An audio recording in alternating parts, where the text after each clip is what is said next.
नाम जापक ठाकुर जी से प्रार्थना करें कि हम में कभी विरोधी स्वभाव ना आवे। हर बात का विरोध, अच्छा तो विरोध, बुरा तो विरोध, दिन तो विरोध, रात तो विरोध, सब में विरोध। और इन लोगों का व्यसन बन जाता है विरोध करना। ये स्वभाव व्यसन में आ जाता है विरोध करने वाले का, उसको चाहे मारपीट हो जाए उसके साथ तो भी विरोध नहीं छोड़ता, वो विरोध ही करता है।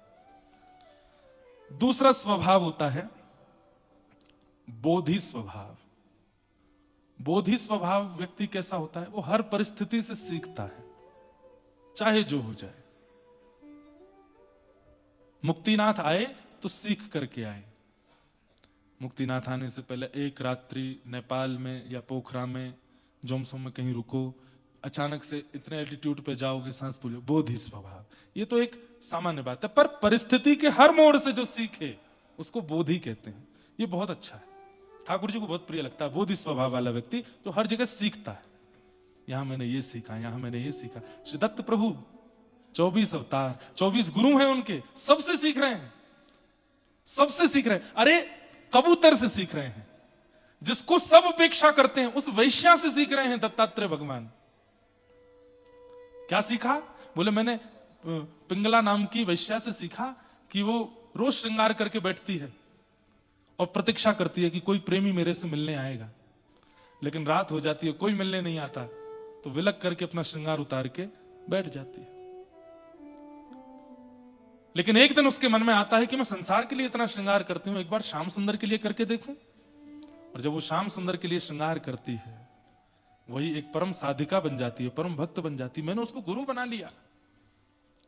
छोटे बालक से मैंने सीखा, कबूतर से मैंने सीखा, मधुमक्खी से मैंने सीखा, सबसे सीख रहे हैं। इसको कहते हैं बोधि स्वभाव, जो सबसे सीखता है।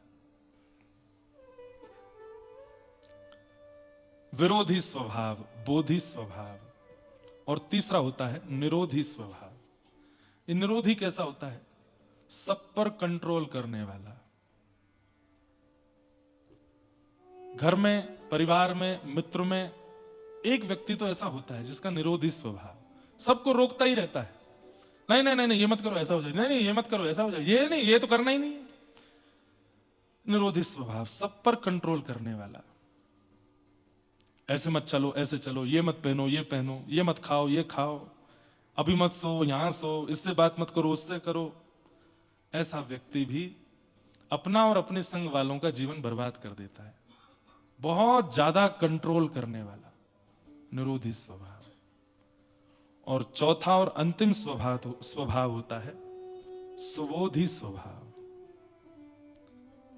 विरोधी, बोधि, निरोधी और सुबोधि। सुबोधि का मतलब क्या है? कोई भी क्रिया करने से पहले 2 बार सोचता है, उसके अच्छे और बुरे का चिंतन करता है। सुबोधि। इन 4 स्वभावों में 2 स्वभाव संसारी हैं, विरोधी और निरोधी। और 2 स्वभाव ठाकुर जी को अति प्रिय हैं। कौन कौन से? बोधि और सुबोधि। सुबोधि कौन? जो कोई भी क्रिया करने से पहले 2 चीजें सोचता है, अच्छा और बुरा। ठंड हो रही है, मौसम ठंडा है, मैं अगर यहां कुछ ठंडा पीऊंगा तो क्या होगा? 2 बातें सोच रहा है। बोले अगर मैं इसको पीऊंगा तो मेरे मन को तो अच्छा लगेगा, जीव को तो अच्छा लगेगा, पेट को तो अच्छा लगेगा, लेकिन फिर दूसरी बात सोचता है, स्वास्थ्य बिगड़ सकता है। स्वास्थ्य बिगड़ने के बाद क्या होगा? बोले मुझे यहां से वापस जाना पड़ेगा, मैं 7 दिन नहीं रुक पाऊंगा, मुझे 2 दिन में ही लौटना पड़ेगा। फिर उसके बाद जो प्रक्रिया करता है, ये अर्जुन का स्वरूप है, वो 2 बात सोचता है। इसलिए श्री कृष्ण उसको ज्ञान देते। तो 4 स्वभाव होते हैं, बोधि नहीं, विरोधी, बोधि, निरोधी और सुबोधि। इनमें से 2 स्वभाव ठाकुर जी को प्रिय हैं, बोधि और सुबोधि। ये 2 स्वभाव चित्त में लाओ, क्योंकि निरोधी और विरोधी यदि बन गए, ये स्वभाव ऐसा है मरते दम तक नहीं छोड़ेंगे आपको। ये कंट्रोल करने का जिनके अंदर स्वभाव स्वरूप आ जाता है ना, अंतिम श्वास तक ऐसे ही रहते हैं वो। और विरोध का स्वभाव जिनका आ जाता है, वो भी अंतिम श्वास तक ऐसे ही रहते हैं।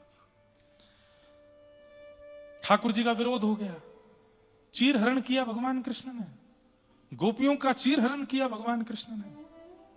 तो फिर भगवान शब्द का प्रयोग मत करो, कृष्ण शब्द का प्रयोग करो। और अगर आप भगवान शब्द का प्रयोग नहीं करते, कृष्ण शब्द का प्रयोग करते हो, तो चीरहरण के समय ठाकुर जी 5.5 वर्ष के हैं, 6 वर्ष के। कल हम लोग चर्चा कर रहे थे कि कृष्ण स्वरूप को कोई कैरेक्टर प्ले नहीं कर सकता। अगर आज का फिल्म जगत चाहे कि हम कृष्ण लीला दिखावें, वो दिखा देंगे, लेकिन कृष्ण चित्त का स्पर्श नहीं कर पाएंगे, क्योंकि वो मानव बन ही नहीं पाएगा जो कृष्ण हैं। इसलिए आप कोई आकृति ड्राइंग के माध्यम से बना दो, कला के माध्यम से बना दो, शालिग्राम के माध्यम से बना दो, तो उनमें भले ही कृष्ण आभास हो जाए, नहीं तो मानव कभी कृष्ण बन के नहीं आ सकता। या फिर 8 वर्ष से छोटे बालक चाहे तो कृष्ण रूप धारण कर सकते हैं। 8 वर्ष के बाद आदि जैसे रेशे आने शुरू होते हैं ना मुखमंडल पर, और सबसे बड़ी बात स्वभाव में चतुरता, चंचलता, चपलता, वो कृष्ण को ढाल नहीं पाएंगे अपने अंदर। बुरा नहीं मानिएगा, मैंने आज तक इतने चलचित्र देखे हैं, पर मुझे कोई कृष्ण स्पर्श नहीं कर पाए। हाँ, राम जरूर स्पर्श किए थे एक बार पुरानी रामायण में, लेकिन कृष्ण नहीं छू पाए, क्योंकि कृष्ण कोई हो ही नहीं सकता, कृष्ण एक ही है। इसलिए कोई कला चित्र के माध्यम से भले ही आप कृष्ण बना दो, मानव कृष्ण नहीं बन पाएगा। और गोपियों को आज्ञा कर दी भगवान ने कि जिन कात्यायनी मैया की तुम पूजा करके मुझे पति रूप में मांगती हो, मैं वचन देता हूं। क्या? शरद पूर्णिमा पर मैं रास विहार करूंगा। और आज वही शरद पूर्णिमा की रात्रि आई है। भगवान पिता रात्रि शरदो फुल्ल मल्लिका विक्षरन्तुम मनश्चक्रे योग मायामुपाश्रिता। किशोरी जी के आश्रय में आज सब गोपियां रास के लिए पधारी। सब गोपियां अलग अलग क्रियाओं में व्यस्त हैं। कोई दूध का दोहन कर रही है, कोई अपना श्रृंगार कर रही है, कोई अपने बालक को दूध पिला रही है, कोई अपने पति को भोजन करा रही है। सब अलग अलग कार्यों में लगी हैं। और उसी समय शरद पूर्णिमा के चंद्रमा उदित हुए। जगऊ कलम बाम दृशाम मनोहरम, जैसे ठाकुर जी ने अपनी वेणु पर अधरामृत का पान कराते हुए जैसे ही अपने प्राण पिरोए हैं, बाज उठी वंशी वृंदावन में। बंधुओं, आज की वंशी किसी को नहीं सुनाई दे रही, केवल उनको सुनाई दे रही है जो अधिकारी हैं कृष्ण से मिलने के, जो प्रतीक्षा कर रहे हैं युगों युगों से उस प्रियतम की प्राप्ति के लिए। वो जो भी ब्रजमंडल में आए हैं, उन सबको वह वंशी सुनाई दे रही है। और जैसी वो वंशी कान में आती है, आज उस वंशी में ध्वनि नहीं है, आज उस वंशी में शब्द है। और वो शब्द क्या कहता है? चल गोपी, कृष्ण तेरी प्रतीक्षा कर रहे हैं, जल्दी चल, देर मत करे। और उसी समय गोपियां अपने सारे काम छोड़ करके दौड़ती हैं कृष्ण मिलन से। शुकाचार्य जी वर्णन करते हैं, स्थिति संभालने के लिए भी नहीं रुकाई है गोपियां कि हम कोई कार्य कर रही हैं उसको संभाल के तो जाए ना। जैसी ध्वनि आई तुरंत दौड़ती है, मानो जैसे कब से तैयार बैठी थी जाने को। तत्परता से सीरा बना रही है कोई गोपी, उसमें चीनी डाल रही है, उसमें इलायची डाल रही है, बढ़िया केसर डाल रही है, बड़े मग्न होकर के बना रही है। लग ही नहीं रहा है कि कहीं और जाने की तैयारी में है। और अचानक से वेणु ध्वनि आती है तो उसका अचानक से रूप बदल जाता है, वहीं सिरा छोड़ करके दौड़ती है। घर वाले देखते रह जाते हैं, हुआ क्या? कोई गोपी अंज लोचने अपने आंख में काजल लगा रही थी। जैसी वेणु की ध्वनि आई, एक आंख में ही काजल लगा है, दूसरी आंख में लगा ही नहीं, दौड़ी है कृष्ण मिलन के लिए। बीच मार्ग में किसी गोपी ने कहा, अरे तेरी एक आंख बड़ी, एक आंख छोटी सी लग रही है, दूसरी आंख में तो लगा के नहीं आई, जल्दी जा, विचित्र लगेगी।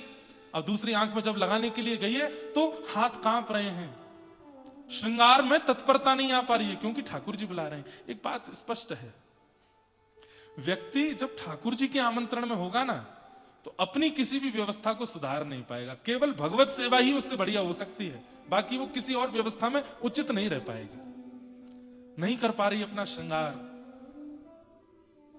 आज तक कभी ऐसा नहीं हुआ था कि काजल ना लगा हो, लेकिन आज नहीं लग पा रहा है। क्यों? व्याकुलता हो रही है, तन मन चित्त सब व्याकुल हो रहा है ठाकुर जी से मिलने के लिए।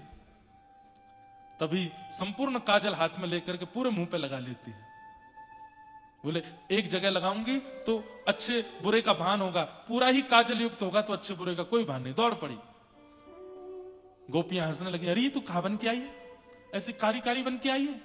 अरे आज पहली बार कृष्ण ने बुलाया, कम से कम श्रृंगार तो मधुर करके आ, शुकाचार्य जी कहते हैं वो गोपी कह रही है, श्याम सुंदर यदि रूप देखते तो सबसे पहले पूतना को स्वीकार करते, नहीं किया उसको स्वीकार, इसका मतलब रूप उनको प्रिय नहीं है। रूप जैसा भी हो, केश जैसे भी हो, वस्त्र जैसे भी हो, जन्म जैसा भी हो, जाति जैसी भी हो, कृष्ण को इन सब से कोई फर्क नहीं पड़ता। आपका चित्त कैसा है? कौन दिखाता है इन सब भावों को कि गोपियां कैसे जा रही हैं? एक गोपी स्नान कर रही थी और जैसी वेणु की ध्वनि आई अस्त व्यस्त वस्त्रों में दौड़ पड़ी है। एक गोपी जैसी दौड़ने लगी, पति ने रोक लिया, कहां जा रही हो? बोले आज आत्मा के पति बुला रहे हैं, उनके पास जा रही हूं। पति ने बंद करके दरवाजा लगा दिया बाहर से, भाग के तो दिखा। तुरंत ध्यान समाधि में बैठ गई और बोली तुम्हें ये शरीर प्रिय है ना, रख लो इसे अपने पास, मैं आत्मा से उनके पास चली जाऊंगी। और तुरंत प्राण त्याग दिए वहीं पर, और प्राण त्याग करके गोपी पहुंची है रास में। ये 1-2 दिन या 1-2 वर्ष की प्रतीक्षा तो नहीं हो सकती, ये युगों की प्रतीक्षा है गोपियों की, ये युगों की प्रतीक्षा है। असंख्य गोपियां खड़ी हैं श्याम सुंदर के सन्मुख, किसी के केश बिखरे हैं, किसी का रूप बिगड़ा है, किसी के वस्त्र अस्त-व्यस्त हैं, और आयु कितनी है? बोले आबाल वृद्ध वनिता, 6 वर्ष से लेकर के 120 वर्ष तक की गोपी है। एक आध गोपी तो ऐसी भी हैं जिनको 2-4 गोपी उठा के लाएंगे, चलना ही नहीं आता, वो भी आइए रास करने। और इन सबके प्रेमास्पद ठाकुर जी कितने बड़े हैं? बोले 7.5 वर्ष के।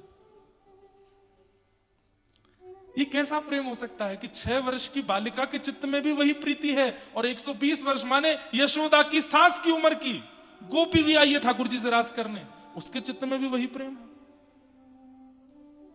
ये सामान्य काम लीला नहीं हो सकती, ये सामान्य संसार का प्रेम मिलन नहीं हो सकता।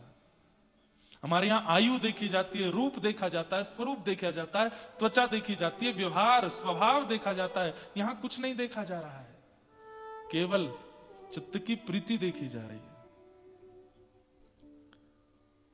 गोपियां सब सामने खड़ी हैं, ठाकुर जी वेणु बजा रहे हैं मधुर, और थोड़ी देर में जैसी वेणुनाद विश्राम हुआ, नेत्र खोल करके देखा, असंख्य गोपियों को देख करके ठाकुर जी वेणु अपने कमर में रखते हैं और ठाड़े होकर के बोले स्वागतम वो महाभाग। अरे जो मत्स्य थी उनको याद आ गए मत्स्य रूप, जो पूर्व में कच्छपी थी उनको याद आ गए कच्छप, जो पूर्व में सिंहनी थी उनको याद आ गए नृसिंह, जो पूर्व में संत थे उनको याद आ गए राम। अपनी युगों की प्रतीक्षा सबको याद आ गई, सब भूल गई कि हम कौन से गोप की कन्या हैं या कौन से घर में रहती हैं, सबको अपने पूर्व की प्रतीक्षा याद आ गई और सबके नेत्र सजल हो गए। अरे ये तो इतने वर्षों की प्रतीक्षा के बाद हमें आज मिले हैं। और सबसे बड़ी बात, एक भी गोपी को ऐसा नहीं लग रहा है कि यहां लाखों आई हैं, सबको लग रहा है मैं अकेली आई हूं, सबको लग रहा है कि मैं अकेली आई हूं। किसी को नहीं पता मेरे बगल में कौन खड़ी है, पीछे कौन है, इधर कौन है, आगे कौन, सबको लग रहा है मैं अकेली हूं और ये मेरे लिए खड़े हैं। स्वागतम वो महाभाग प्रियम किम करवाणि व ब्रजस्यानामयं कश्चित् वृथा गमन कारणम्। स्वागतम स्वागतम स्वागतम, आइए आइए आइए, स्वागत है। ये सुनकर के तो गोपियां खुश हो गई, लेकिन ठाकुर जी क्या कहते हैं? प्रियम किम करवाणि व, आप सबके यहां आने का कारण जान सकता हूं मैं? ये सुनकर के तो मानो गोपियों को लगा किसी ने वज्र चला दिया हो हमारे हृदय पर। इनको नहीं पता हम क्यों आई हैं। अब जो मत्स्य थी वो भूल गई, वो जो कच्छपी थी भूल गई, जो सिंहनी थी भूल गई, और सब ठाकुर जी की ओर देख रही हैं। इनको याद नहीं हम कौन है।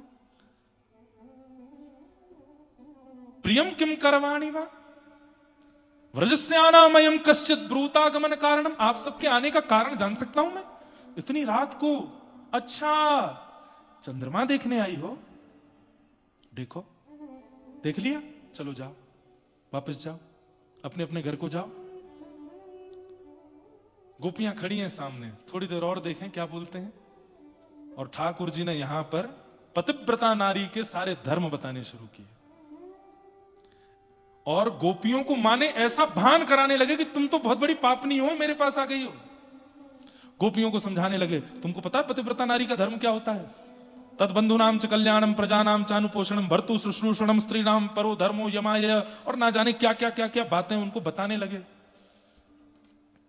10 श्लोकों में ठाकुर जी ने केवल डराया गोपियों को, और हम आप होते तो डर के मारे भाग भी गए होते, लेकिन एक भी गोपी नहीं हिली वहां से। ठाकुर जी बोले, तुम्हारे बाल बच्चे हैं छोटे छोटे, अग्नि की साक्षी लेके विवाह करके आई हो, और यहां पर पुरुष दिख गया तो तुरंत छोड़ करके आ गई। कितना बड़ा पाप है तुम जानती हो? उस नरक में तुमको जाना पड़ेगा, उसमें जाना पड़ेगा, ये करना पड़ेगा, और जाने क्या क्या।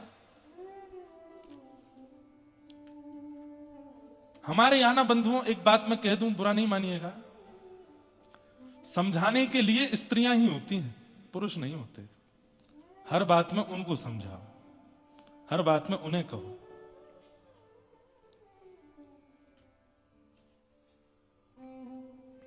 प्रथम दिन कथा में एक प्रसंग आया था कि जलंधर की पत्नी है वृंदा, और वृंदा के पातिव्रत के कारण जलंधर की मृत्यु नहीं हो रही, जिसके कारण जलंधर पूरे तीनों लोक में नाश मचाए बैठा है।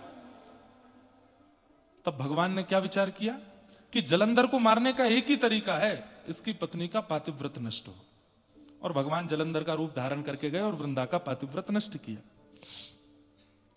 तब वृंदा पूछती है रोते हुए भगवान से कि मैं तो धर्म का पालन कर रही थी जो आपने ही बताया है, पातिव्रत धर्म, और आपने ही तोड़ दिया।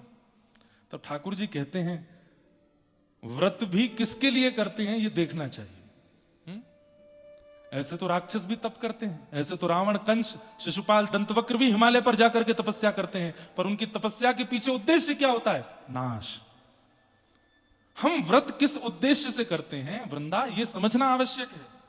तुम जिस पति के लिए पातिव्रत का पालन कर रही हो, वो पति क्या कर रहा है? पार्वती जी का पातिव्रत धर्म नष्ट करना चाहता है। ऐसे पति के लिए पातिव्रत करोगी तो वो व्रत पाप बन जाएगा। पति शब्द का अर्थ होता है रक्षक। यदि पति इन शब्दों में घटित नहीं होता है तो वो पति नहीं है, वो भक्षक है। उसके लिए पातिव्रत नहीं करना है। ऐसे ही सेम पत्नी के लिए भी है। पति भी यदि पत्नी व्रती रहना चाहता है कि मैं एक पत्नी व्रती रहूं, लेकिन पत्नी अपने नाम शब्द, पत्नी शब्द का भी अर्थ क्या है? पति की सेविका या पति की रक्षिका। और पत्नी भी यदि उस भाव में नहीं है तो पति को भी नहीं करना है उसके प्रति व्रत। भगवान ने आकर के वृंदा को समझाया, बोले तुम्हारा पातिव्रत तीनों लोगों का नाश कर रहा था, इसलिए व्रत करो तो ये तो देख लो कि जिसके लिए हम व्रत कर रहे हैं वो उचित है कि नहीं, वो योग्य है कि नहीं। योग्य हो उसके लिए व्रत करो। अब व्रत बताए गए हैं, नियम बताए गए हैं, दुनिया भर के हमारे यहां क्रम बताए गए, और आप कर किसके लिए रहे हो? शनि महाराज के लिए भयंकर तप हो रहा है, भैरव महाराज के लिए तप हो रहा है, आदि आदि देवताओं के लिए तप हो रहा है। तब तो उसके लिए करो जो भाग्य बदलना जानता हो, और वो केवल नारायण है। इसीलिए तो भगवान इंद्र की पूजा बंद करा करके गिरिराज पुजवाए कि भाई तुम पूजा कर रहे हो सालों से, लेकिन किसकी कर रहे हो ये तो देखो। वो व्यक्ति या वो मानव यदि उचित नहीं है तो उसके लिए व्रत नहीं करना है।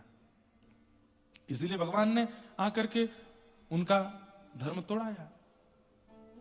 मुझे किसी का आया पत्र, बोले महाराज जी हमारे पति बिल्कुल रक्षक स्थिति के नहीं है, लेकिन आपकी ये बात सुनकर के हमारे घर वाले कह रहे हैं, देखो महाराज जी स्वयं कथा में बता रहे हैं कि भले ही जलंधर दुष्ट था लेकिन उनकी पत्नी उनके प्रति पतिव्रता। तुम भी, तुम्हारा पति चाहे कैसा भी है, तुम उसके प्रति पतिव्रता ही रहो। आपने अपने मतलब की बात सुन ली कि हमारा बेटा चाहे कितना भी कुनीति कर रहा हो, तुम उसके प्रति पतिव्रता ही रखो, क्योंकि महाराज जी कथा में बता रहे हैं कि वृंदा ने भी जलंधर के लिए किया। ये बात नहीं सुनी कि उसी वृंदा का पातिव्रत स्वयं नारायण तोड़ने के लिए आ रहे हैं, क्योंकि वो ऐसे के लिए पातिव्रत कर रही है जो पतिव्रता का अधिकारी नहीं है। हमारे यहां समझाने के लिए केवल नारियां होती हैं। जब तक माताएं बहनें जीवित होती हैं तब तक उनको कोसा, डांटा, फटकारा सिखाया जाता है, और कभी कभी जब आजकल हमारे भारत में होता है तो वो चली जाती हैं तो सब रोते हैं, बहुत बुरा हुआ, बहुत बुरा हुआ, बहुत बुरा हुआ। किया भी तो आपने ही। यत्र नार्यस्तु पूज्यन्ते रमन्ते तत्र देवता, भगवान कहते हैं जहां नारी का सम्मान होता है वहां देवता रमण करते हैं। और हम तो बहुत भली भांति जान गए हैं कि नारियों का कितना अपमान करते हैं लोग। हमारा मुंह खोलना नहीं है हमें, लेकिन इस अपमान का दंड यही है कि ठाकुर जी कभी प्राप्त नहीं हो सकते जो स्त्री के स्वरूप पर या उसके भाव पर किसी भी प्रकार का लांछन लगाते हैं, बिना जाने बिना सोचे कुछ भी बोलते हैं, और फिर उपासना करते हैं ठाकुर जी की। भाग जाइए उनके सामने से, एक पुष्प भी मत चढ़ा देना, ठाकुर जी को कांटे की तरह लगता है वो, क्योंकि आप स्त्री का सम्मान करना नहीं जानते, आप नारी का सम्मान करना नहीं जानते।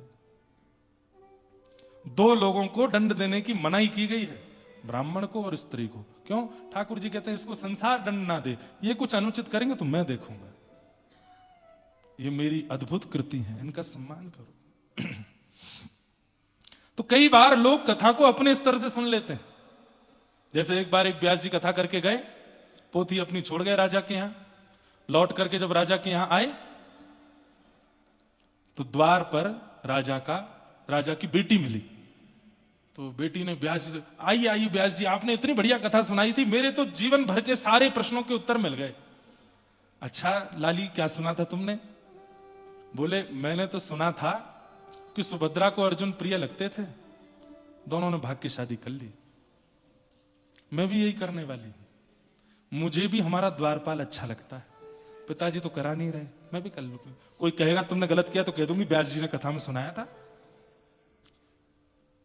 व्यास जी के तो खून ठंडा हो गया, बोले यही सुना तुमने पूरी कथा में, और कुछ नहीं सुना? और भीतर गए तो राजा का बेटा मिला। अरे अरे व्यास जी आप बहुत बढ़िया कथा सुना के गए, मैं तो बस मैं क्या बताऊं आपका फैन हो गया। व्यास जी बोले तुमने क्या सुना? बोले मैंने सुना कि कंस पूर्ण रूपेण मथुरा का राजा बनने लायक था, लेकिन दुष्ट पिता उसको राजगद्दी दे ही नहीं रहा था।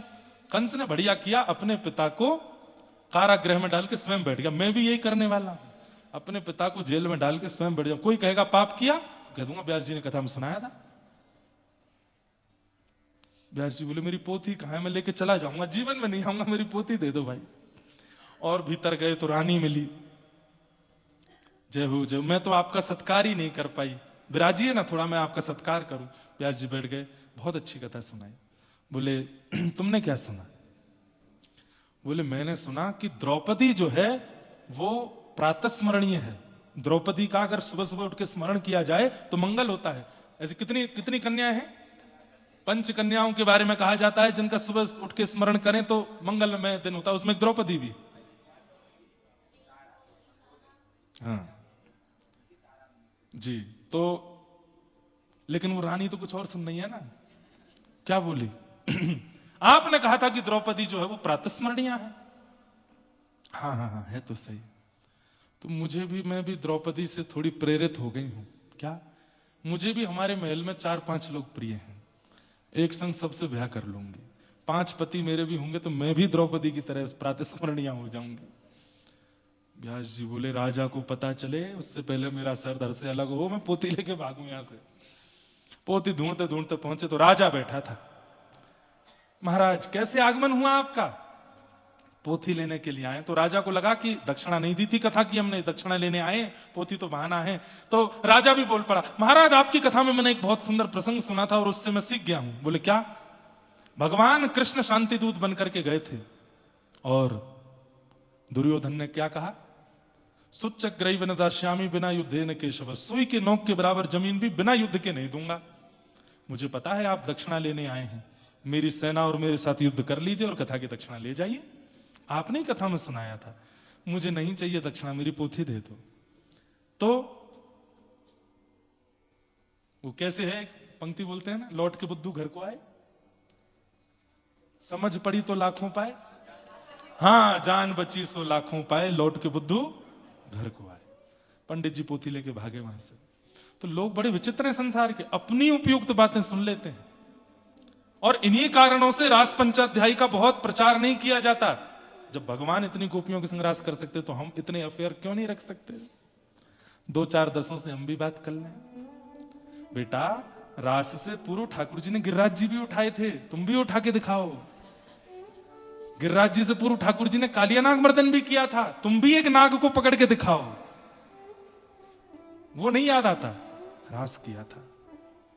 16,108 ब्याह किए तो हम भी 1-2 कर लें, घर वाली एक बाहर वाली।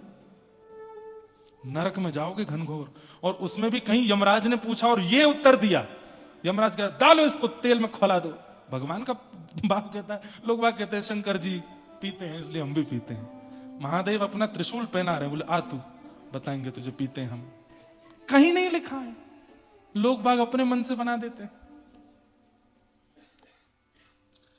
तो गलत करना है करो, लेकिन अगर आप कथा का प्रमाण देके गलत कर रहे हो तो आपसे बड़ा पापी कोई नहीं है।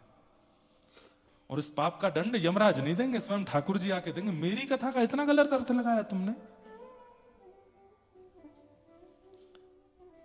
इसलिए ये प्रसंग मैंने छेड़ा थोड़ा, क्योंकि आज भगवान पतिव्रता नारी का धर्म समझा रहे थे गोपियों को। पतिव्रता नारी ऐसी, पतिव्रता नारी ऐसी, पतिव्रता नारी ऐसी। 10 श्लोकों में केवल पतिव्रता नारियों का वर्णन किया। मैं खुद अपनी कथा में कहता हूं, इस संसार में सबसे बड़ा व्रत यदि कोई है तो वो पतिव्रत और पत्नी व्रत। एक पति के रहो, एक पत्नी के रहो, लेकिन पति पति शब्द का पालन करने वाला हो और पत्नी पत्नी शब्द का पालन करने वाली हो। यदि ऐसी नहीं है तो फिर उस व्रत का क्या फायदा? औरों के चित्त में जो आपको ये व्रत करता हुआ देखेंगे, जब वे आपके उस जिसके लिए आप व्रत कर रहे हो उसको देखेंगे तो क्या मन में विचार करेंगे? इसलिए पतिव्रत पत्नी व्रत करने वाला एकादशी ना भी करे तो भी चलेगा, ठाकुर जी उसी से प्रसन्न हो जाएंगे कि एक ही का है। लेकिन कम से कम वो व्यक्ति उस स्वभाव का तो हो।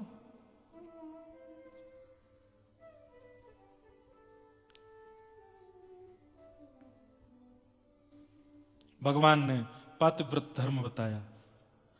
अंत में जब भगवान शांत हो गए, बोल के गोपियां बोली आपका हो गया? बोले जी। अब हम बोले? बोले बोलो। मैवं विभोर्हति भवान गदितुम निशंसम। इसको भागवत में ना सप्त प्रकट गीत है और सप्त अप्रकट गीत है। मैं सप्त प्रकट गीतों पे तो एक बार कथा कोविड में कर चुका हूं। रुद्र गीत, वेणु गीत, गोपी गीत, भ्रमर गीत, युगल गीत, ऐल गीत और भिक्षुक गीत, ये सप्त प्रकट गीत हैं भागवत के। इन पर कथा एक बार हम कर चुके हैं। भागवत में सप्त अप्रकट गीत भी हैं जो प्रकट नहीं है। उनमें से एक गीत ये है, इसको कहते हैं प्रणय गीत। ये गोपियां गा रही हैं। क्या कह रही हैं? जब भगवान ने कहा पतिव्रता नारियों के धर्म ये होते हैं, तुम सब पाप कर रही हो मेरे पास आकर के, तब ठाकुर जी को गोपियां उत्तर देती हुई कहती हैं कि मैवं विभोर्हति भवान गदितुम निशंसम संत्यज्य सर्व विषया स्तव पादमूलम् भक्ता भजस्स दुर्वग्रहमात्यजास्मान् देवो यथादि पुरुषो भजते मुमुक्षु। हे नाथ, भात और भक्त इन दोनों की एक ही राशि है, इसलिए दोनों की बनने की प्रक्रिया बिल्कुल एक जैसी है। कितनी अच्छी उपमा देती हैं गोपियां भक्तों के लिए। बोले जैसे भात बनता है वैसे ही भक्त बनता है। भात कैसे बनता है? बोले पहले धान से उसको धन कुटा में डाला जाता है, उसको खूब जोर जोर से कोटा जाता है, तब उसके छिलके निकल जाते हैं, छिलके से बाहर निकाल के उसको खौलते हुए पानी में डाला जाता है, तेज अग्नि में उसको उबाला जाता है। जब सारा पानी निकल जाता है और भात अंदर तक गल जाता है, तब बनाने वाला भात को हाथ में लेके मीड़ के देखता है, जरा भी कच्चा रह जाता है तो उसको फिर पकाता है, और जब वो पूर्ण तरह नरम हो जाता है तब भोक्ता को परोस दिया जाता है और भोक्ता दाल लगा करके क्षण भर में खत्म कर देता है। ऐसे ही भक्त बनता है। बहुत कष्ट सहने पड़ते हैं उसको, परिवार के अपवाद, पति के अपवाद, पत्नी के अपवाद, बालकों की रोक टोक, समाज संसार की सब बातें, तब जाकर के वो भक्त बनता है और आपके सन्मुख आता है। और आप क्या करते हैं? एक भोक्ता की तरह, जैसे भोक्ता जल्दी जल्दी दाल चावल खा लेता है, ऐसे आप भक्त के भी बिल्कुल विचार नहीं करते वो कितना कष्ट सह करके आपके पास आया, और सीधा उसको समझाने लग जाते हैं कि पतिव्रता नारी का धर्म क्या होता है, ये क्या होता है, वो क्या होता है। आप ही कहते हैं सब छोड़ करके मेरे पास आओ, एक विषय भी यदि चित्त में रहेगा तो मेरी प्राप्ति नहीं होगी। प्रेम गली अति सांकरी, तामे दो ना समाए। और आज जब हम सब छोड़ करके आ गए तो हमसे कह रहे हो कि वापस लौट जाओ। तो फिर क्यों कहा था आपने कि सब छोड़ो मेरी शरण में आओ? सर्वधर्मान परित्यज्य माम एकम शरणम व्रज। क्यों कहते हो आप ऐसी बातें कि सब छोड़ के मेरी शरण में आओ, और जब कोई छोड़ के आता है तो फिर क्यों उसको वापस वही सब दिखाते हो? गोपियां उत्तर नहीं दे रही हैं, फटकार रही हैं ठाकुर जी को। और गोपियां फिर एक उत्तर देती हैं, क्या? बोले नाथ, हमने कोई गलत काम नहीं किया, हमारा पातिव्रत धर्म टूटा नहीं है, बल्कि पातिव्रत धर्म का आज फल मिला है। क्यों? विश्वपति के सामने हम खड़ी हैं। आप कोई नंद जी के लाला हो, आप कोई यशोदा के लाला हो, हम सब जानते हैं आप कौन हो। बोले कौन हूं मैं? न खलु गोपिका नंदनो भवान अखिल देना अंतरात्म दृ विखन सार्थ तो विश्वगुप्त सख उदय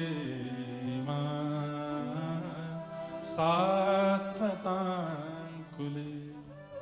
हम जानती हैं आप यशोदा के लाला नहीं हो, आप नंद जी के लाला नहीं हो। तो ठाकुर जी सामने खड़े खड़े घबरा गए, कहीं गोपियों को ये तो नहीं पता चल गया कि मैं देवकी का बालक हूं। ठाकुर जी बोले यशोदा का लाला नहीं हूं, नंद जी का लाला नहीं हूं, तो फिर मैं कौन हूं? गोपियां कहती हैं अखिल देहि नाम अंतरात्मदृक्, समस्त विश्वधारियों के अंतर हृदय में और बाहर विराजने वाले परमात्मा हो आप। गोपियां कहने लगी मैंने मत्स्य रूप में आपका दर्शन किया था, मैंने सिंह रूप में आपका दर्शन किया था, मैंने कुर्म रूप में आपका दर्शन किया था, मैंने ठाकुर जी तो परीक्षण ही कर रहे थे इन गोपियों के चित्त को, देखूं तो सही। और आज वो गोपियां सब प्रकट कर देती हैं। ठाकुर जी जान गए, अबोध नहीं है, सब जानती हैं। अरे आपने शरीर के पति दे रखे हैं जो जन्म और मर जाए, बलिहारी बलहारी व पतिन की जासो चुड़लो अमर है जाए। हे नाथ, एक पत्नी का विवाह होता है अपने पति से, और पति 5 वर्ष के लिए विदेश यात्रा पर जाता है। 5 वर्ष के लिए अपने जैसा स्वरूप उस पत्नी को दे जाता है, मूर्ति, कि जब तक मैं ना हूं तुम अपने पातिव्रत का धर्म इसके साथ पूरा करना। ठाकुर जी बोले अच्छा। अब वो पत्नी उसी को खिलाती है, उसी को सुलाती है, उसी को नहलाती, मूर्ति को। ठाकुर जी सुन रहे हैं, गोपियां बोल रही हैं। अच्छा फिर क्या हुआ? बोले 5 साल बाद असली पति आया, द्वार आके खटखटाने लगा। अच्छा फिर? बोले अब गोपी असमंजस में पड़ी है। क्यों? बोले जो मूर्ति वाला पति 5 साल से पास में था उसकी वो सेवा कर रही है, और असली पति द्वार पर खड़ा है। अब उसके असमंजस का समाधान क्या है? वो किसके पास जाए? क्योंकि जिसको 5 साल से पति मान रही है वह भी तो पति ही है, और द्वार पर जो खड़ा है वो भी पति है, किसके पास जाए? ठाकुर जी बोले इसमें कोई विचार की बात है? अरे असली पति विदेश गया था तो अपने मूर्ति पति को दे गया था, और जब असली पति वापस आ गया तो मूर्ति पति को छोड़े असली पति के पास जाए। गोपियां एक दूसरे को देख के हंसने लगी। बोले यही हमने किया है। आप हमको मूर्ति वाले पति दे के गए थे, मूर्ति वाले पति दे करके हमको बोल के गए इनके चरण धोया करो, इनके चरण दबाया करो, इनकी बात माना करो, इनके संग रहा करो, इनको खिलाओ पिलाओ धुलाओ सब करो। लेकिन जब हमें पता चल गया कि असली पति हमारे सामने आ गया है तो हम उसके पास आ गए, तो हमने क्या गलत किया? ठाकुर जी का मानो जैसे किसी ने मुंह पर टेप लगा दिया, कोई उत्तर नहीं भगवान के पास। गोपियां बोली कुछ कहना है आपको? मैं तो वो कह रहा था, मैं तो ऐसे बता रहा था, मैं तो ये कहना नहीं, कुछ नहीं, स्पष्ट बोलो क्या कहना चाहते हो। ठाकुर जी डर गए। लेकिन तभी गोपियों के चित्त में आया कि हम अपने प्रियतम को कष्ट तो नहीं दे रहे हैं बहुत देर रुक करके यहां पर, कहीं ऐसा तो नहीं कि हमारे जाने से ही उनको सुख मिलेगा। तो गोपियां तुरंत करुणा में आ गई, नेत्र सजल हो गए। वो बोले श्याम सुंदर हम चली जाएंगे, हमारे प्रेम को आप सामान्य स्त्रियों के जैसा मत समझिए। सामान्य स्त्रियों का प्रेम देखने का होता है, सुनने का होता है, बोलने का होता है, स्पर्श का होता है। हमारा प्रेम ऐसा नहीं है। हमारे प्रेम में केवल एक इच्छा है, क्या? आप एक बार कह दो कि हम आपके हैं, एक बार कह दो, बस एक बार कह दीजिए कि हे समस्त गोपियां तुम सब मेरी हो और मैं तुम्हारा हूं, बस इतना कह दीजिए। उसके बाद जीवन में हमें दिखना नहीं, तड़पने देना, रोने देना, मरने देना। हम इस बात से ही पूरा जीवन निकाल देंगे कि आपने हमको स्वीकार किया। ये तन का प्रेम नहीं है, ये इंद्रियों का प्रेम नहीं है, ये नेत्रों का, जीव का, कान का प्रेम नहीं है श्याम सुंदर, ये आत्मा का प्रेम है। आप बस एक बार कह दीजिए कि तुम सब मेरी हो, हम चली जाएंगी लौट के, फिर कभी नहीं आएंगे आपके पास। चित्तम सुखेन भवता पहितम गृहेषु, चित्तम सुखेन भवता पहितम गृहेषु, यन्निर्विशस्त्युत करावपि गृह्य कृत्ये, पादौ पदं न चलतस्तदपादमूलम्, यामः कथं ब्रजमथो करवाम किं। बंधुओं, ये रास पंचाध्याय अच्छे अच्छों को समझ में नहीं आता। आप कहोगे महाराज जी नहीं, हम तो आ रहा है, नहीं आ सकता। बहुत कम होंगे यहां पर भी जो समझ रहे होंगे। सुखदेव जी स्वयं संशय में आ गए थे। परीक्षित जी कथा सुनते सुनते जब रास पंचाध्याय सुना, आज तक संशय नहीं हुआ, लेकिन परीक्षित जी आज एक संशय में बात बोल देते हैं। क्या? भगवान रुकिए रुकिए रुकिए, मेरे मन में एक संशय है, उसको दूर करो। तो सुखदेव जी बोले अभी तक तो परीक्षित को कोई संशय नहीं हुआ था, 5 दिन से कथा सुना रहा हूं, आज संशय हो गया। क्या संशय है? तब कहते हैं कि कृष्णम विदुः परम कांताम न तु ब्रह्म तया मुने, गुण प्रवाहो परमस्तासाम गुणाधियाम कथम। हे नाथ, कृष्ण परमात्मा है। बोला हाँ, और ये गोपियां कहीं ना कहीं उनके प्रति काम भाव रखती है, मुझे ऐसा लगता है। ये कहीं भगवान के प्रति अपराध तो नहीं है? बहुत ध्यान से सुनिए बंधुओं सब लोग। क्या कहते हैं कि ठाकुर जी के प्रति ये लोग प्रियतम प्रियतमा वाला भाव रखते हैं, उसमें कहीं ना कहीं सूक्ष्म काम है। मुझे ऐसा लगता है कि ये कहीं गोपियों का अपराध तो नहीं है ठाकुर जी के प्रति। तो सुखदेव जी गुस्सा हो गए यहां पे पहली बार कि उक्तम पुरस्तादत्ते चेत्य सिद्धिम यथागतः, द्विषन्न ऋषिकेशम किमुतादोक्ष। जब कितना सुंदर उत्तर दिया है।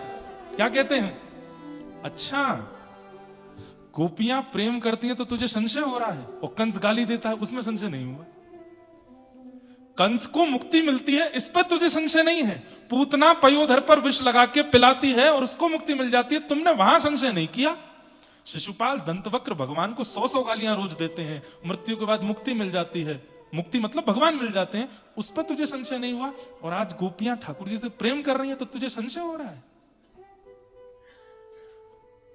गोप्य कामात भयात कंस। अरे सुन ले परीक्षित, क्या ये गोपियां प्रेम नहीं करती ठाकुर जी से? ठाकुर जी भी प्रेम करते हैं इन गोपियों से। कि मुतादोक्षज प्रिया, ये अदोक्षज की प्रिया हैं, ये उनकी प्रियसी हैं। और ठाकुर जी जिससे प्रेम करें, प्रश्न करते रहो पूरे दुनिया के लोग, वो तो उनके हैं और उनको कोई दूर नहीं कर सकता। तो इसलिए ये प्रसंग सबके समझ में नहीं आया होगा आज, मुझे पता है, पर जितनों को आया है बड़भागी है। क्योंकि रास का प्रसंग सबको नहीं आता है। रास पंचा पूरी भागवत पचाई जा सकती है, रास पंचाध्यायी पचता नहीं है, क्योंकि इतनी शाखाएं हैं एक एक भाव के, एक एक बात की। कितना व्याख्या करें, क्योंकि एक व्याख्या में एक और प्रश्न प्रकट हो जाता है। अच्छा ऐसा तो फिर ऐसा क्यों? इसलिए तर्क कुतर्क वितर्क जिनके भी चित्त में होगा उनको रास समझ में नहीं आ सकता, प्रेमियों को ही आ सकता है। पर पता नहीं मैंने आज क्यों बोला है, यहां रात भर गोपेश्वर दिखे हैं इसीलिए बोला है। गोपियां, और मैंने कहा ना मुक्ति रहती है ना यहां पे, सबको मुक्ति देती है। तो उन्होंने थोड़ी जिज्ञासा की है कि जा रहे हैं आप तो थोड़ी सी मुक्ति पर भी कृपा कर दीजिए, मुक्ति को किशोरी जी का कुछ रस दे दीजिए। इसलिए नाथ और मुक्ति दोनों को प्रसन्न करने के लिए थोड़ा श्री जी का भाव आज का है। गोपियां कहती हैं हम जा रहे हैं, हम जा रहे हैं, हमारी एक वस्तु आपके पास है वो वापस करो। ठाकुर जी बोले क्या है मेरे पास? बोले चित्त, हमारा मन है आपके पास, वो वापस कर दो। क्यों? बोले हम घर में काम करती हैं, मन आप में लगा रहता है, नहाने जाती है मन आप में लगा रहता है, श्रृंगार करती है मन आप में लगा रहता है, बच्चों को दूध पिलाती है मन आप में लगा रहता है, पति के पास बैठती है मन आप में लगा रहता है। वो मन जो आपके पास है वो वापस करो हमको, ताकि हम उनमें मन लगा सकें। नहीं तो पादौ पदम न चलतस्तद पाद मूलात्, हमारे हम पैर रखते कहीं है, जाते कहीं है, करती कुछ है, होता कुछ है, दे दो वापस। ठाकुर जी बोले ये तो नहीं हो सकता। तो बोले नहीं हो सकता ना, तो हमें स्वीकार करो। दो ही तरीके हैं आपके पास, या तो हमको स्वीकार करो या हमारा मन वापस करो। ठाकुर जी बोले मन तो वापस नहीं कर सकता। तो बोले फिर हमें स्वीकार करो। और ठाकुर जी प्रसन्न होकर के खड़े हो गए। बोले मैं तो आप सबका परीक्षण कर रहा था, मैं आप सबके चित्त को देख रहा था कि कैसा है, कैसा लगा। बोले कि पूर्ण योग्य है मेरे, अब आओ मैं रास करूंगा। वास्तव में सब आ गए थे, किशोरी जी नहीं आई थी अभी तक। तो ठाकुर जी तो इसलिए समय खींच रहे थे श्री जी आ जाएं। और इतने में ही तप्त कांचन गौरांगी श्री राधे वृंदावनेश्वरी पधारी हैं। बोलो राधा रानी की हे राधे वृषभानुभूप तनय, हे पूर्ण चंद्रानने, हे कांते कमनीय कोकिल रवे वृंदावनेश्वरी, हे मत प्राण परायणे चरसिके, हे सर्वयूथेश्वरी, आगत्य त्वरितं प्रपत्य मनिषं मां दीनमानंदय। ओ बन नाचे नटनी को आली, नंद को किशोर, बन नाचे नटनी को आली।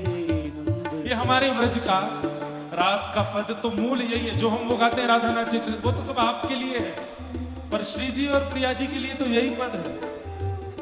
आहा, सुंदर घुंघराले केश है ठाकुर जी के, आज अद्भुत श्रृंगार करके आए हैं, अपना रास में पधारे हैं। कामदेव सामने आकर के खड़ा हो गया। भगवान बोले तुम क्यों आए? बोले स्त्री पुरुष मिलते हैं तो मैं आता हूं। ठाकुर जी बोले स्त्री पुरुष नहीं है, जीवात्मा परमात्मा है। कामदेव बोले ऐसे नहीं, मैं पता करूंगा। बोले कैसे करोगे? बोले आपके ऊपर आऊंगा। ठाकुर जी बोले आके दिखा। जैसे ही कामदेव रास भूमि में प्रवेश करने लगा, ठाकुर जी ने इतना सुंदर रूप बनाया, इतना सुंदर रूप बनाया कि कामदेव मूर्छित होकर गिर पड़ा और ब्रह्मांड ने नाद किया। बोलो मदन मोहन लाल की जय। मदन माने काम, उसको भी जो मोहित कर ले में। आज इतने सुंदर लग रहे हैं ठाकुर जी। बंधुओं, ब्रज भाषा के शब्द हैं, गाइएगा मेरे साथ। बन नाचे नटनी को वाली, नंद को किशोर, बन नाचे नटनी को वाली, नंद को किशोर। ओ राधे जगत न छायो तेरी बहु की मरोड़, राधे जगत न छायो तेरी बहु की मरोड़। ओ राधे जगत न छायो तेरी बहु की मरोड़, राधे जगत न छायो तेरी बहु की मरोड़। ओ बन नाचे नटनी को वाली, नंद को किशोर, बन नाचे नटनी को वाली, नंद को किशोर। हाँ बन नाचे नटनी को वाली, राधा चित चोर, बन नाचे नटनी को वाली, ओ रास रासेश्वर भगवान की।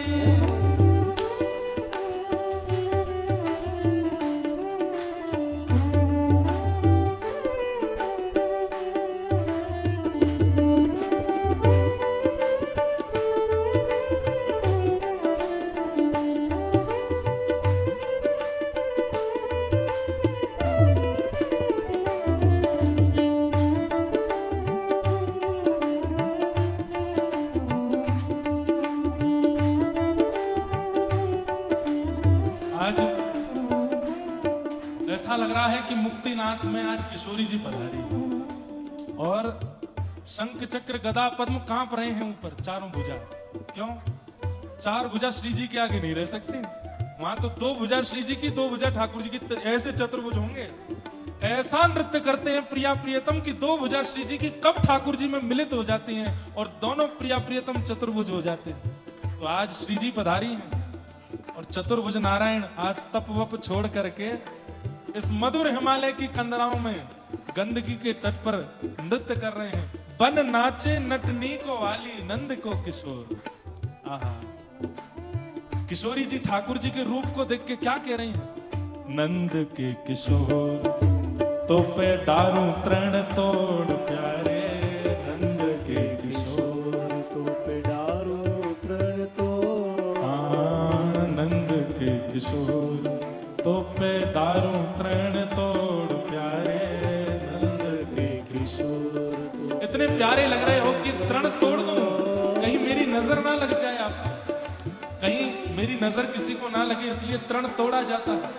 किशोरी जी कह रही हैं, ओ नंद के किशोर तो पे डारू तृण तोड़ प्यारे, नंद के किशोर तो पे डारो तृण तोड़। सुन मुरली की घोर मेरे मन नाच मोर, सुन मुरली की घोर मेरे मन नाचे मोर। सुन मुरली की घोर मेरे मन नाच मोर, सुन मुरली की घोर मेरे मन नाचे मोर। हे नट नाचे नटनी को वाली नंद को किशोर।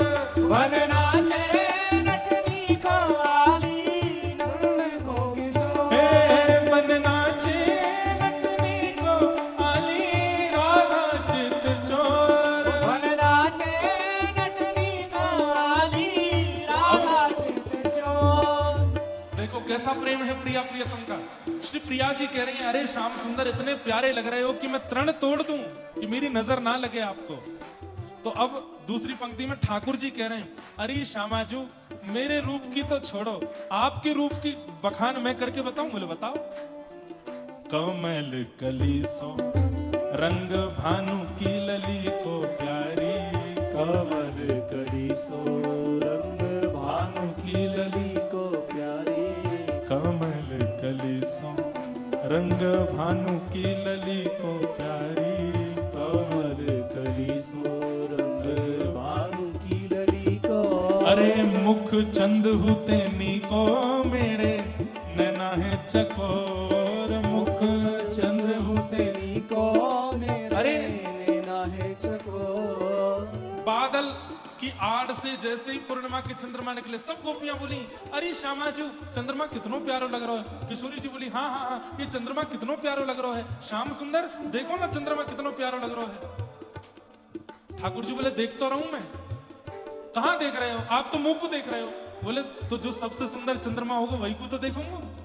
हे श्यामाजू ऐसे कोटि कोटि कोटि चंद्रमा आप पर वारे वारे जामे, आपके रूप पर मुख चंद्र हुते नी को मेरे नैना है चकोर, मुख चंद्र हुते नी को मेरे नैना है चकोर। हे बन नाचे नटनी को वाली नंद को किशोर। वन नाचे नटनी को वाली नंद को किशोर। हे बन नाचे नटनी को वाली राधा चित चोर। वन नाचे नटनी को वाली श्री राधा वल्लभ लाल की।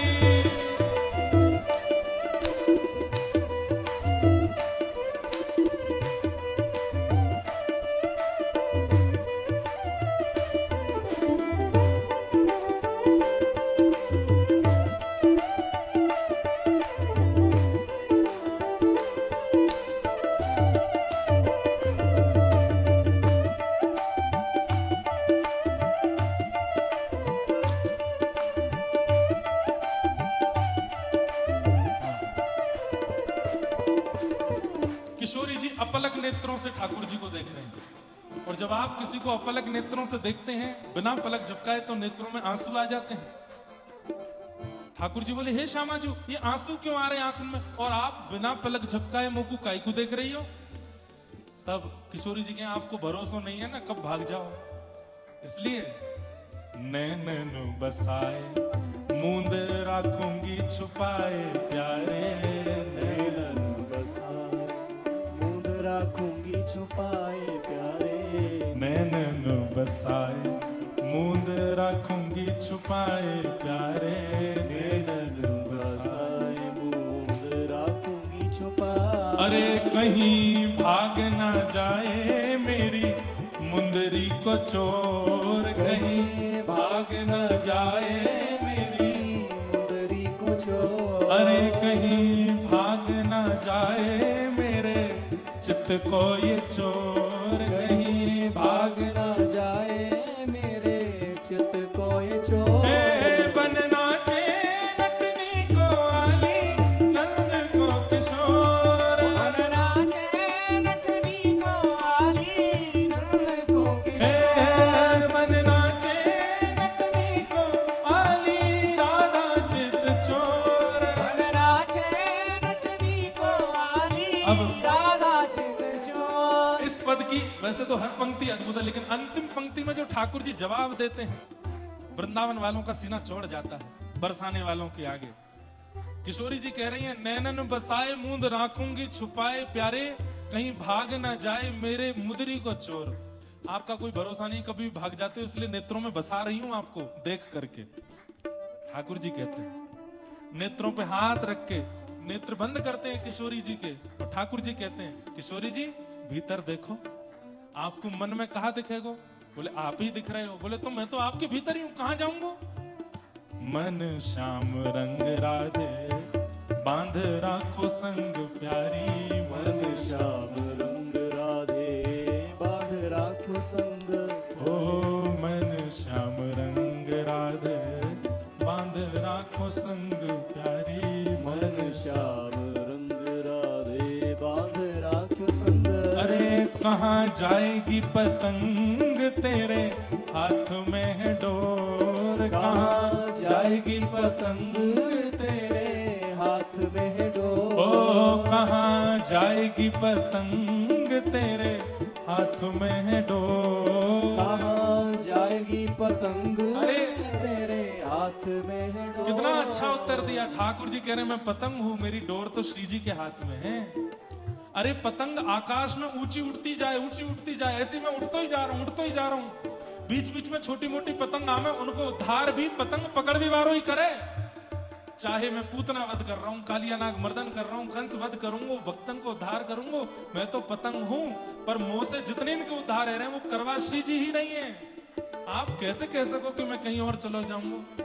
कहाँ जाएगी पतंग तेरे हाथ में है डोर, कहाँ जाएगी पतंग तेरे हाथ में है डोर।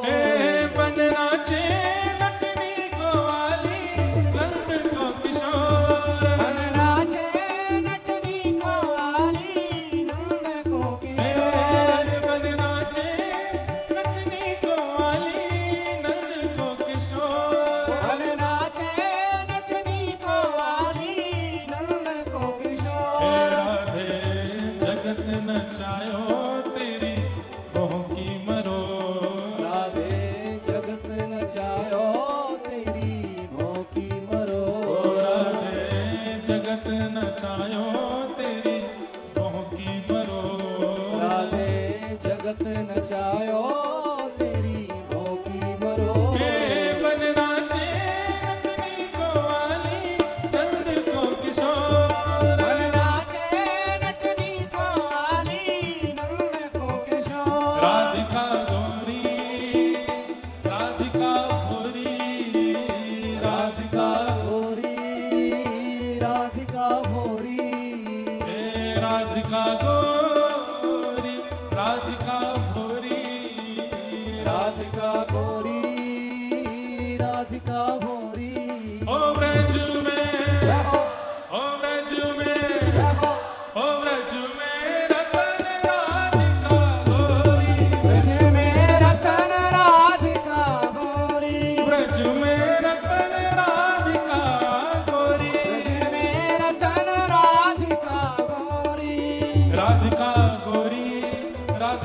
भोरी, राधिका गोरी, राधिका भोरी। भैया अब तो 5-6 दिन हो गए हैं, अब तो सांस नहीं फूल रही ना किसी की।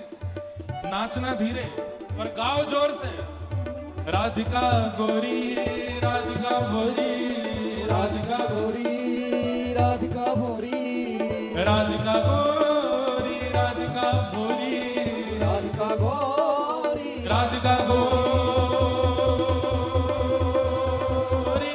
ओ ब्रज में, ओ ब्रज में, ओ ब्रज में रतन राधिका गोरी, ब्रज में रतन राधिका गोरी, ब्रज में रतन राधिका गोरी। ब्रज में रतन राधिका गोरी। ओ हरिलीनी विश्वभानु भवन ते, हरिणी वृषभानु भवन ते, हरिलीनी विश्वभानु भवन ते, हरिणी वृषभानु भवन हे ते, विश्वभानु भवन ते, वृषभानु भवन ते, विश्वभानु भवन ते, वृषभानु भवन ते, हरिलीनी विश्वभानु भवन ते।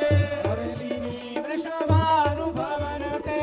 नंद सुवन करी चोरी, नंद सुवन करी चोरी, ओ नंद सुवन करी चोरी, नंद सुवन करी चोरी। ओ ब्रज में नग और जोड़ते, ओ ब्रज में, ओ ब्रज में, ओ ब्रज में रतन राधिका गोरी, ब्रज में रतन राधिका गोरी, हे ब्रज में रतन राधिका गोरी। ब्रज में रतन राधिका गोरी।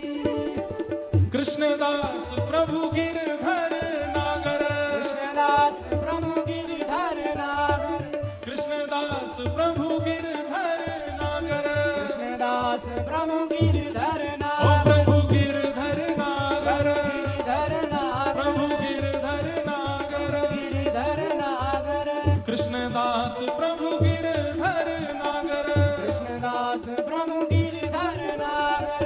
नागरी नवल किशोरी, नागरी नवल किशोरी, ओ नागरी नवल किशोरी।